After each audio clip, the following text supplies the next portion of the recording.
Alright, guys, the final chapter is here, Rocky Balboa. A film that, even though I've heard rumors about this film, dating all the way back to 1995, I never thought this was actually going to happen. And it wasn't until it finally did that I realized that we have one more Rocky film out there. And, like I said before in my last review of the Rocky series, this to me was a truer sequel, more satisfying ending to the entire Rocky franchise.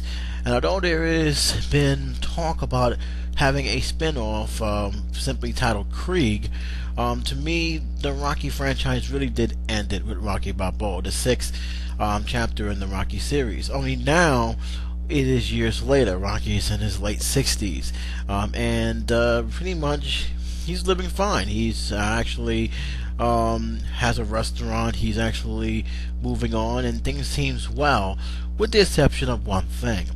Adrian has passed away. She has died off screen due to woman cancer, and her death seemed to weigh in a lot on the Rocky character, more so than I ever thought could imagine. And to me, this played a very important role in the film, especially throughout the series, because Adrian was a very strong part of his life. He had fallen in love with her. They had been through a lot together, and the fact that they actually decided not to include Adrian in this film, whether because Stallone felt this story has to focus on Rocky and how he is coping, or the fact they couldn't get Ty Sheriff back for one more film, I really can't really say. But the one thing I can say is it actually removed an obstacle. At the same time, we're now seeing the effects of the death of Adrian, not only affecting him but his entire family. To simply put, the film starts off as Dixon, one of the Rocky soon-to-be new opponents, is basically not being well respected. It's not his fault, but the fact is, it's just showing how much of a decline boxing has become. There's no true competition, and Dixon, only he's doing is defending his title, doing what he's supposed to be doing, yet he is being looked at as a man who never gets a challenge. So we already know that this character will play an important role down the road. But make no mistake about it, this is about Rocky, the character here. Rocky is living at home, and you can see him going through, struggling, coping with moving on with his life. And one of the things you notice, he visits Adrian's grave a lot. This is something that is happening, and Polly is with him, and but his son is not, and you're kind of wondering the relationship between father and son. Is it really strong if it's not? And when you get that feeling, when you see his son who's trying to be a big businessman but is struggling, and it looks like he's on the verge of getting fired because A, he's late, and B, his heart doesn't seem to it, you also begin to see that he doesn't really want to be connected with his father. And even his father Rocky asked if something wrong, did something wrong, and yet even though he hadn't done anything wrong, there's a certain resentment of him that he doesn't want to be connected of, and he seems to blame him a lot about some things that even he knows is garbage. And this led me to probably one of the best speeches in the entire Rocky franchise. So we have this situation where Rocky's moving on. He runs a successful business. We see the return of a character we haven't seen since the first film, who actually was supposed to be in Rocky 5, but she got edited out. She was not included, and that was Anne Marie. Marie was supposed to be in 5, and there was a decision not to include her. So it was one of those things that happened, but she was in here, and man, did they use her well. They used her very, very good. And many people was nervous where they're gonna make her a new love interest, and it never really played into that. She was friends. She has a son, and that was as far as it really went. Whether they was a relationship or not, whether it blossomed or not, we never know. But you never once felt that there was gonna be, lovers or any of that. They were friends, and they were very supportive. And for that, I think that was a big move not to do it, because I think that everybody agreed that there's only one true woman in his life, and Adrian is that woman. And they played it well between that. They reminded us that, hey, even though they may or may not have feelings for each other, there's always going to be some reminder that, hey, Rocky's heart always belongs to Adrian. And I liked how they interacted. I liked the chemistry they had with each other. I liked the chemistry as always between him and Polly. And I also liked the fact that they have played into the fact that, hey, Rocky wants to get back in the ring, but not for the glory, not for the title. He just wants to basically do it for recreational reasons. Here you have Dixon, who he and Rocky is looking at this assimilation fight that really sparked the whole thing. The simulation fight between him and Dixon, and it's pretty much saying if Rocky was in his prime and Dixon was in his prime, who will win? Of course, in the simulation, Rocky wins, and that pretty much woke him up, saying, you know what, I want to box again. And again, promoters see this as an opportunity for the legend versus the old versus the new, as pretty much an exhibition fight, even though they are not taking this fight seriously. So here we have Rocky, who wants to come back, who wants to fight again, and there's for two reasons: one, recreational, and two, he wants to exercise some demons. The beast still is there, and is there for a lot of reasons, because he's not coping well with Adrian's death. He really isn't. And the scene with him and Polly as they talk to the meat factory, talk inside that meat factory that he still actually works on, surprisingly, it really does says a lot. He's basically trying to get it together, but he's realizing how hard it is. Out of all the people he have lost, Mickey, Apollo, Adrian seems to be the one that is like, it's a little bit too much for him. It's a little bit too much for him to bear, and it shows a lot with the action with him and Paulie. When he went back to the skating ring, he's like telling him that he's reminiscing on the times that they met and how the skating ring is totally gone. It's nothing but rubble, and Paulie is getting a little agitated. He says he can't keep doing it, and he's telling him he's living backwards. Basically, and Paulie, he has his own demons to deal with, because throughout his you remember the first film, he never treated Adrian good. Rocky did, and he said that you treated her great. You loved her. I treated her bad. I don't remember the bad things.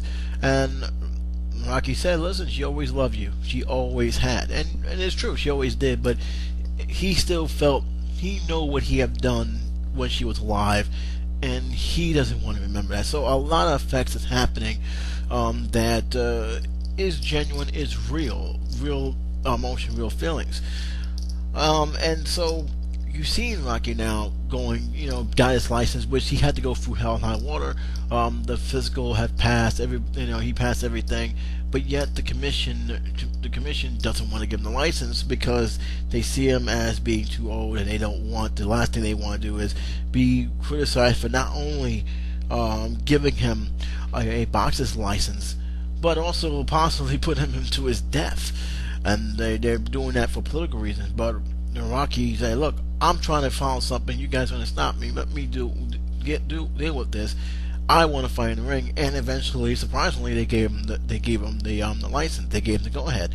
This doesn't vote well for his son for a lot of reasons. He doesn't see him being anything but a pansy in this situation. He doesn't see him as young enough, incapable enough to be in the ring. When Rocky announced that he was wanting to go back and fight, the first thing his son said is, "Ain't you kind of old to be doing this?" And it's kind of like saying, "Come on, this is getting." It's one thing if you were still in your youth, but you're not in your youth anymore. You're in your late 60s. Give it up.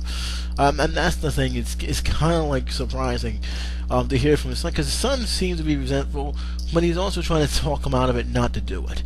Eventually, that did not happen, and the reason why the promoters from Dixon, who I'm gonna say right now, it's not a bad character at all. He is pretty much down to earth. He's real. He knows the situation. He knows he's being looked at badly, but he's trying to shave it off. He's trying to keep it together. But there was a time where he had to go back to his old trainer, the one who trained him, which was let go by the promoters. And yet he still had that respect. He sat down with him and he told him, "Look, I'm trying everything again, but there's nobody out there." And his trainer said, "Listen, man, there's always someone out there. And when you face that guy, when you beat him, and he's not going down, and when he's not backing up, then you're really getting that education that what it means to compete head on, and you need to step up to that. You need to show yourself that you're not going to back down either." Very good advice, very good scene between him, and it also solidifies that he is not Apollo. Let's get that clear. But he's not like one of those cartoonish characters like Mr. T or Ivan Drago either. He's right there in that middle. And I'm gonna be honest with you, if it wasn't for the fact that he is a forgettable character because he doesn't have enough lines, this is kind of weird. Apollo, he's memorable for what he have done, and this guy, he's a good performer, convincing, and everything else. But he's just not memorable because you don't get enough of him. His dialogue and his interactions with Rocky is very, very brief. And I will say that it could be a hurtful thing, but keep in mind, the person who played Dixon is actually a real boxer. He's not an actor. So the less dialogue they give him probably was for the best for what they were trying to go for. But believe me, when it came down to crunch time, both Stallone and the actor who played Dixon, or the athlete who played Dixon, really did deliver. We keep moving forward. The promoters reach out to Rocky, and Rocky said, "Look, I'm not trying to get into the mainstream ring. He just want to do it for some recreation, go to local gyms and box. He's not looking to do all this, this mainstream boxing. He knows he's not in the league that he is. He knows he's not there anymore." But they was trying to convince him, say, "Look, we're going to do it," and he's willing to take it on as an exhibition. So now he has to think. Now he has second thoughts, and he talks to Anne-Marie in the van and say, "Look, I don't know if I can do it, but you know what? But at the same time, I can't say no to the opportunity. This is something that is being brought to me. Should I do it or not?" And Anne-Marie said, "Fighters fight. You got to do it for the right reasons." And I guess a lot of people suggesting, even from his son, he does. He signed the contract, and him and Rocky is going to go at it. And Nixon, who is respectful of it, don't like the fact that the media is tragic him. And he basically, "Look, I'm gonna be professional. When this comes down to I'm gonna go with my A game," and that was it. Basically, he's saying he comes at me, I'm gonna drop him. But it's not something out of anger. It's more anger towards the media because he's not giving them the respect. And when they finally cave into what they wanted, they still give them beef. And that was kind of what the situation is going on. His son, Rocky's son, of course, didn't like it. Basically accusing him for holding him back, which was kind of weird. I'm listening to this whole conversation. How are you going to accuse him of holding back? He ain't done anything. And then the greatest speech I have ever seen. He's basically telling him, "Listen, man, this ain't sunshine and rainbows. Nobody's going to give it to you. Everything is not going to be handed to the platter. And you need to understand something. It's not how much you can hit, it's how much you can get hit and keep moving forward. How much you can take and keep moving forward. You say you want to get what it's worth, get what it's worth, but you got to be able to take the hits. And that's it. And you can't accuse people when things don't go your way. Cowards does that, and that's not him. And this is what I like the best about this movie. This is what I like about this film, and especially with all the films I've seen. Rocky Balboa, or Rocky 6, depending on where you see it, betrayed Rocky the smartest. He was very wise. You can tell the experience paid off. If I tell you right now, if they would have played him as a dumb character like they did with 2 and even to extent 3, this would have been a very disappointing film. But they played him smart. All the years he went through, all the stuff that he's gone through has really paid off, and you see more wiser, more smarter. He's been there, he's done that. Rocky than in any of the films has been betrayed, and it really, really showed. And I was very, very happy to see it. It's a breath of fresh air to say all these years he has get it. All these years he is now wiser, more mature, and more in focus. And like I said in my previous films, that was the major beef I had with some of the Rocky films, that he really didn't learn much from his mistakes the last time. Well, he learned a lot in this film, and he's basically saying, "Hey, look, I'm not the one holding your back, son. You're holding yourself back." Eventually, he understood what he means, and he helped Rocky train. We have Duke coming back. Duke, I love seeing him. He looks really, really his age, prime, still ready to train, and I actually like the fact that they brought him back. It really must solidify the film in full circle. You hear the music again, more energetic, more pop, and you see him how he's training. He's training more like a rugged fighter, fighter that's basically, getting his arms more stronger, lifting up, I think, cakes of beer. And he's really, really getting trained, and you actually felt you was right there with him watching him train. And there's always a breath of fresh air here in that Rocky song, something that they didn't do too much. I don't know, I'm trying to take that back. They haven't done it all at 5, and it really, really, I really, really enjoy seeing that scene. And I also enjoy seeing how Dixon was training. He seemed to be a phantom puncher when he was training. It really showed how fast he was with the medicine bags, with the punching bags. He really seemed to be the more quicker, more athletic boxer in the film. We come to pretty much the climax of the fight here, and before the fight comes in, Otis Nixon comes to Rocky and says, "Listen, we don't need to do this. I'll guide you. I'll make sure that you're good. But if you try and force me, I will drop you." And even Rocky said, "Look, man, I came here to compete. I didn't came here to lay down to anyone." And he basically says it's already over. He said, "Look, man, it ain't over till that last bell's rung." So you pretty much know he's basically saying, "Do not underestimate me." And then his trainer said, "Do not underestimate him." And the first round, you pretty much go on what expected. You see how Rocky's struggling; he can't get in. You can clearly say he was rusty. Even Paulie said, "Well, after that beast in the closet you had in there, that's something in his stomach." He said, It's still there." But yet, when he hit Nixon felt it. Nixon felt his power, and I remember him sitting down when he was at the bell after the first round. He said, "That man got bricks in his gloves. This dude is crazy." Nixon tried to finish him off in round 2. Almost did, because he almost didn't get up. When he did get up, he was like kind of surprised the referee was going to continue to fight. And then Nixon made the mistake of leaving his guard down. He hit Nixon hard.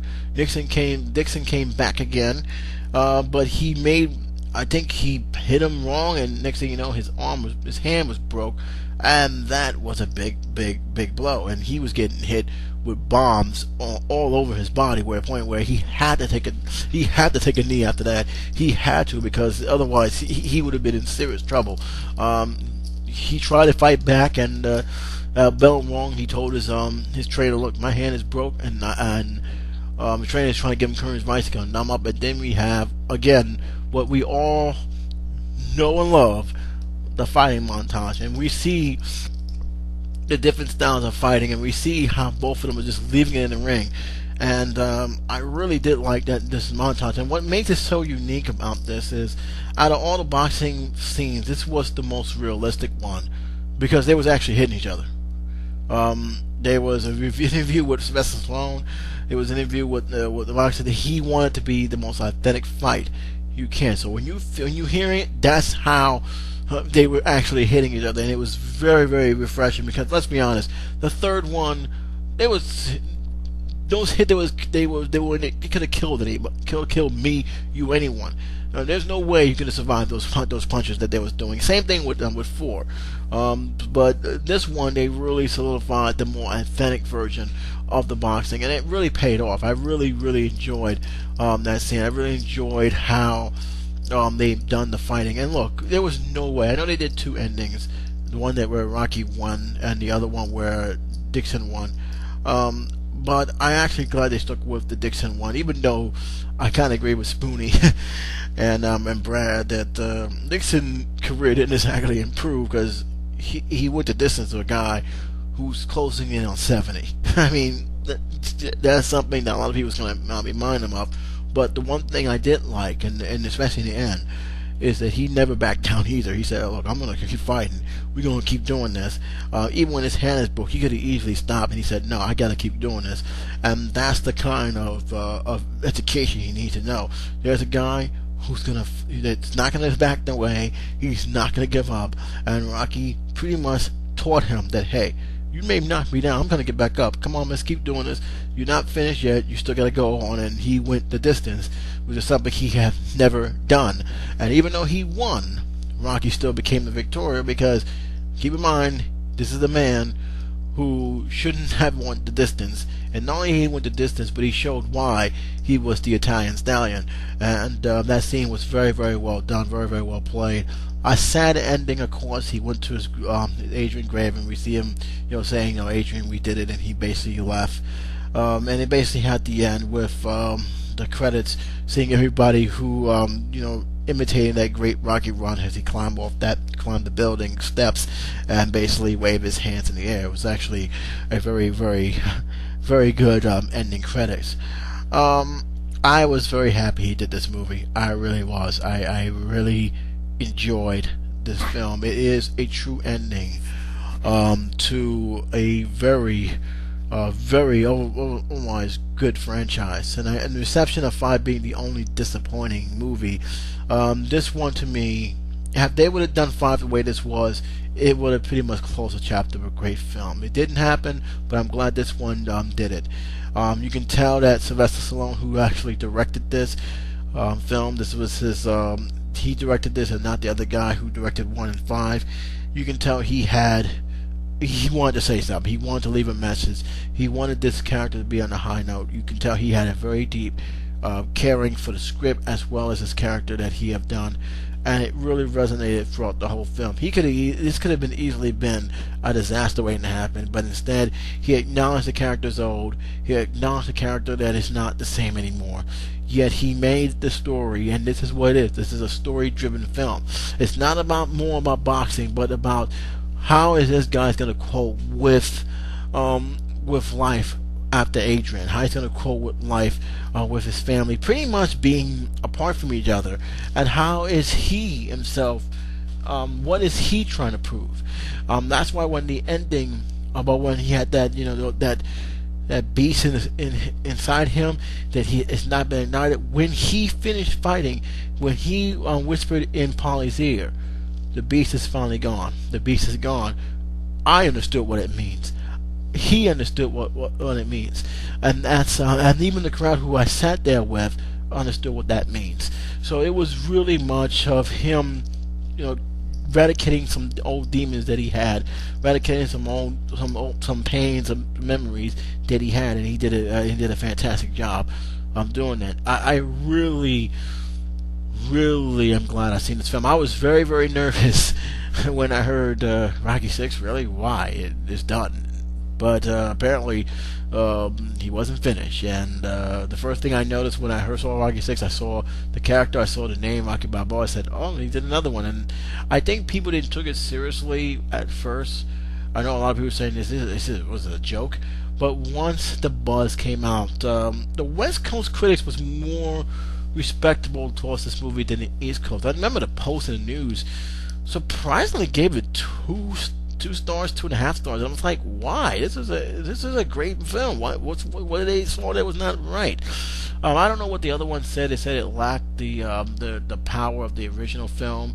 And I thought it was actually close to the original film. I mean, if you would actually take 1 and 2 and then just fast forward to this one, you wouldn't miss a beat. This is how close it was to the original film. This is how much it actually mimicked what the original film. This is something I really honestly believe Sylvester Stallone wanted it to end.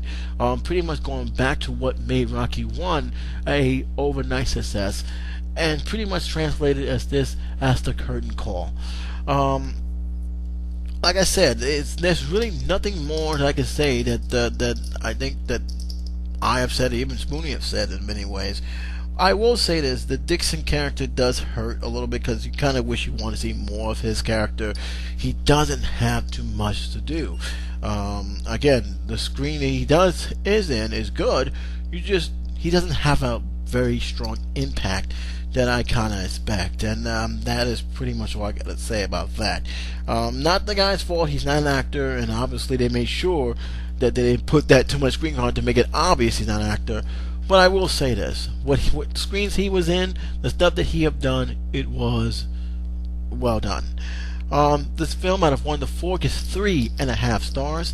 I thought, yeah, actually, it's better than the second one. I think, and to me, I felt that this is the closing chapter of the Rocky series. Now, how will what Creed will do in terms of that movie being made, I do not know. I gotta see how it's gonna work out. From what I understand, Rocky's gonna be a mentor towards Apollo Creed's grandson.